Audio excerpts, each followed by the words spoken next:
Sénégalité a été créée en 2003 pour venir en aide aux enfants sénégalais issus de milieux très modestes, n'ayant pas accès au système scolaire et souffrant de malnutrition. Plus précisément, c'est à Ndiongolor, petite localité à 150 km au sud-est de Dakar, sur la nationale 1, que nous avons décidé de concentrer nos efforts. Cette association est née de la rencontre entre un enseignant, jeune retraité des écoles sénégalaises, Albert Faye, de son épouse Maillé et de notre président, Michel Rousseau. Analphabétisme, misère et oisiveté participent à l'intolérance et aux intégrismes. C'est pourquoi, après avoir choisi le lieu de notre action, nous avons décidé d'agir immédiatement. Dans un premier temps, nous avons construit une case dite périscolaire où les enfants étaient accueillis avec un bol de riz au lait avant de pénétrer dans l'école provisoire créée dans la maison natale d'Albert Faye à Ndiongolor. La première année, jusqu'à 150 enfants ont été scolarisés dans les 3 classes maternelles aménagées avec tables et chaises. En juin 2004, nous avons pris la décision de construire une école primaire de 11 classes pouvant recevoir les 3 classes de maternelle. Ceci libérerait la maison d'Albert Faye, qui est devenue lieu d'habitation pour les instituteurs au cours de l'année scolaire 2007-2008. Alors que nous n'avions pas un centime en caisse, nous avons approuvé les plans et devis de construction de l'école primaire. Comme nous étions persuadés de trouver les 53 000 € nécessaires au financement de ces travaux, Laurence Robin s'est rendue à Ndiongolor et nous a représentés pour la cérémonie organisée pour la pose de la première pierre. Cette journée du 15 décembre 2005 a donné lieu à une petite fête et a rempli d'espoir le cœur des habitants de Ndiongolor.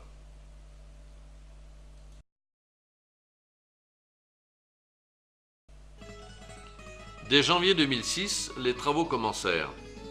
Ella Gisso, notre architecte, maître d'œuvre du bâtiment, a recruté des ouvriers pour la plupart issus de Ndiongolor, conformément au cahier des charges qui prévoyait de privilégier les professionnels et les manœuvres issus du village.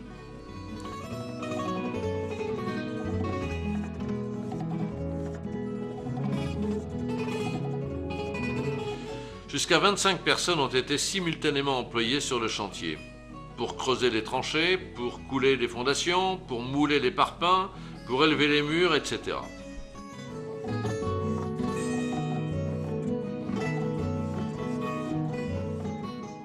Pendant ce temps, au siège tourangeau de l'association Sénégalité, l'équipe de bénévoles s'activait à la recherche des fonds nécessaires pour financer l'édifice qui de jour en jour sortait de terre. Notre travail associatif consiste à organiser un maximum d'événements pour trouver les financements adaptés aux charges que nous nous sommes engagés à assumer. Ainsi, nous avons organisé des lotos, des conférences historiques préparées et animées par Julien Mollard, des spectacles musicaux et en particulier avec l'orchestre d'harmonie de la ville de Tours, des pièces de théâtre, des kermesses et diverses autres manifestations. Nous avons aussi reçu des aides importantes du Conseil régional, de la ville de Tours, d'entreprises privées et de particuliers.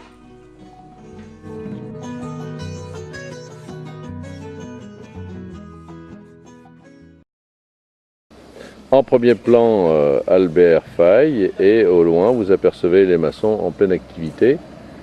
Voilà l'école, le rez-de-chaussée de l'école, donc qui maintenant va bientôt être terminé, quoi.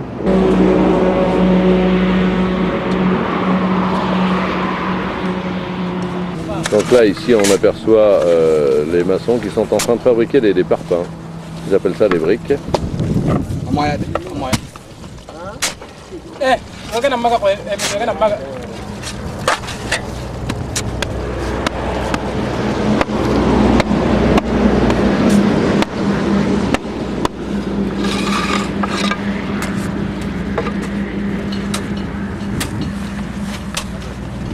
voilà les parpaings. Et il démoule.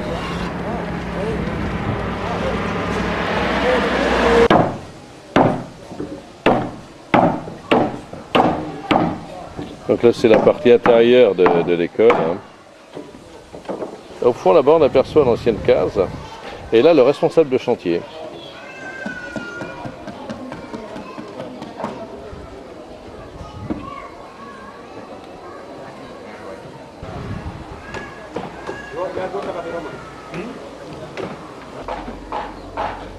Donc ici, l'arrière du bâtiment, avec devant, là, la future cuisine, qui va être relativement petite. Et ici, à cet endroit, c'est une terrasse réservée au réfectoire.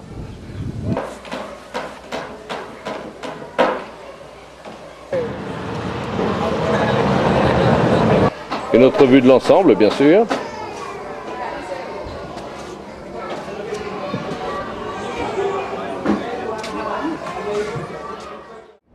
Et voici l'école.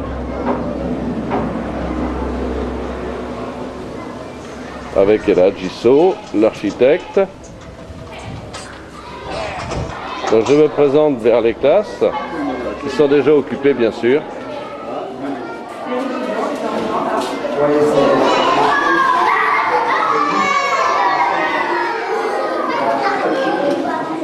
Tout à fait au bout, nous avons une école, une classe maternelle qui est de CI, de cours d'initiation qui est ouverte, mais l'institutrice est en formation. La deuxième porte, c'est une école, une classe de maternelle. La troisième porte, aussi une classe de maternelle, c'est ça? Il y a un CI, ça fait deux CI. Il y a deux CI, ah oui d'accord. Et là une maternelle.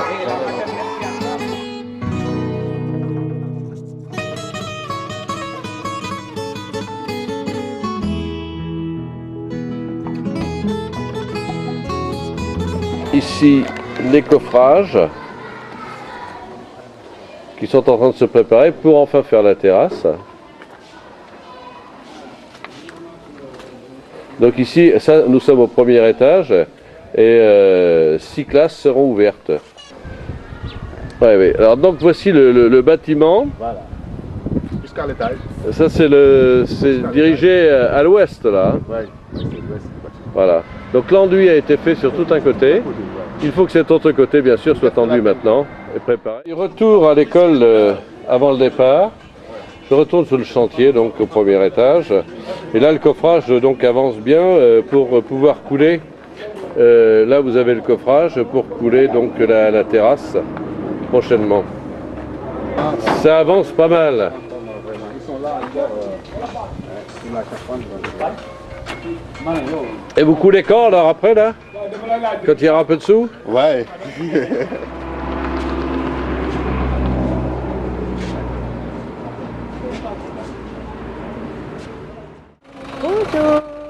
Dans le but de récompenser ses meilleurs clients, la société Grassin Décor, sponsor de notre association, a organisé un voyage auquel ont participé une trentaine d'artisans du Grand Ouest de la France en décembre 2006. Leur objectif était de peindre, symboliquement, une classe de l'école. Malheureusement, la peinture, offerte gracieusement et livrée par la société Grassin, était restée bloquée en douane. Cependant, et vous le constaterez sur ces images, les artisans ont vraiment profité de cette journée qui a marqué les esprits. Beaucoup de ces artisans nous ont apporté une aide financière que certains poursuivent. Ah ben oui. Parce que là, dessus pour faire le plafond, on se pose. Ils font la terrasse là. C'est Ouais, une mais là, terrasse. mais ils vont mettre comme ce qu'on appelle chez nous le ourdi. Ah non. Non, Ah voilà. Non, mais c'est une. Ah non, non, non. Ils vont mettre d'autres planches En et travers. ils vont couler directement Ah oui, dessus. d'accord. Et vous savez comment ils font pour faire monter le ciment ici? Oui. Bah tiens, Oui. Non? il y en a un qui est en bas, À la main? il y en a un qui est en bas, un qui va se mettre au milieu de l'escalier, à À la l'appel, chaîne. l'autre qui va Ah, arriver d'accord. ici, à l'appel, là ici, À à la l'appel, et là à l'appel. Ils font tout à l'appel. À la chaîne. À l'appel. À l'appel.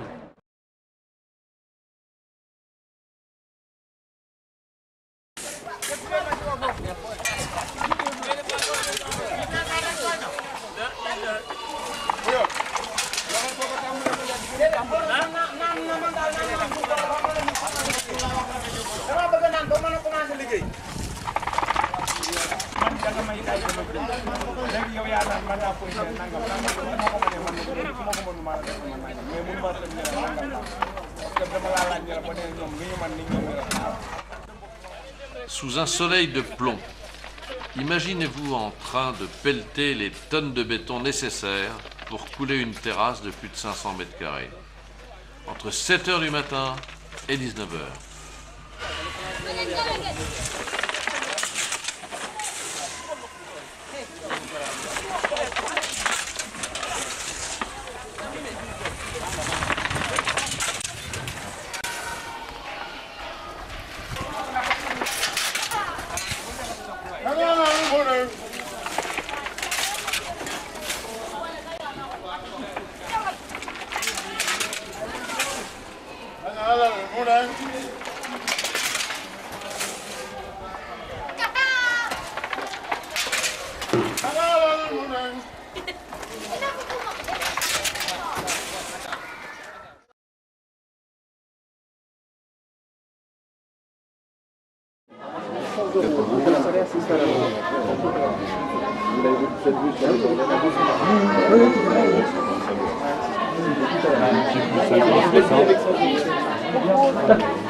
Et voici l'heure de la réunion. Voilà notre fameux bâtiment qui fait tant plaisir aux gens d'ici.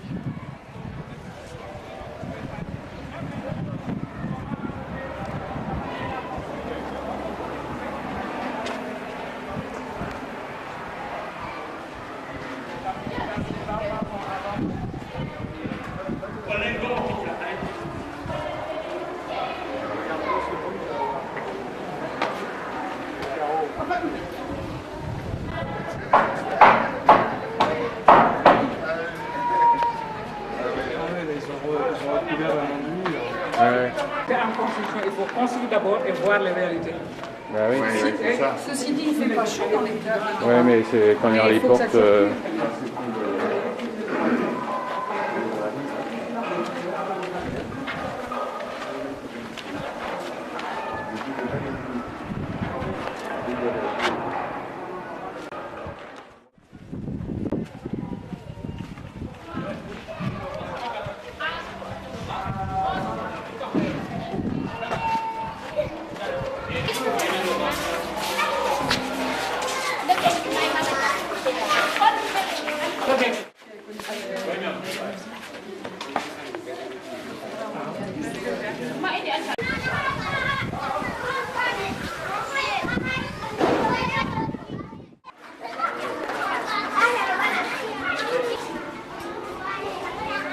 Alors ici c'est le deuxième étage en cours de préparation du payage pour bientôt couler la dernière partie de la dalle.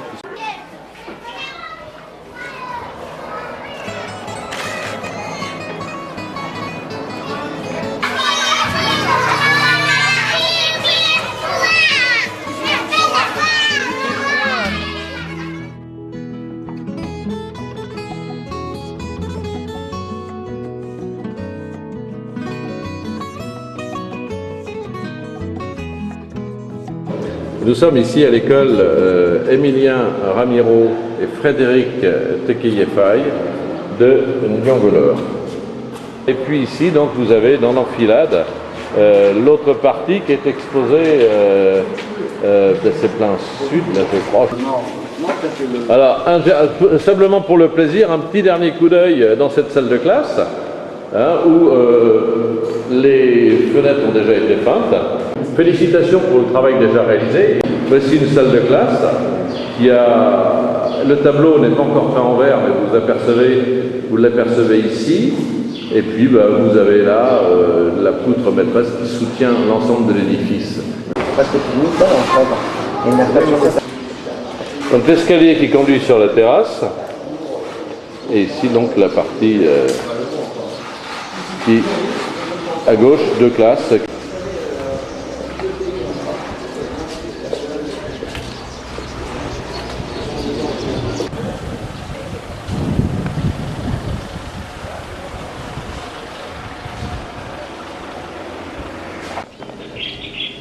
J'en profite pour rappeler que les différents travaux de peinture qui sont en train de se terminer dans cette école sont réalisés grâce à la fourniture gratuite de la peinture par la société Grassan et l'un de ses fournisseurs. c'est notable et remarquable parce que ça nous aurait quand même coûté excessivement cher. Il faut savoir que ce bâtiment a consommé presque 2 tonnes de peinture. Alors voici les pots de peinture, les seaux de peinture, ce qu'il en reste après usage.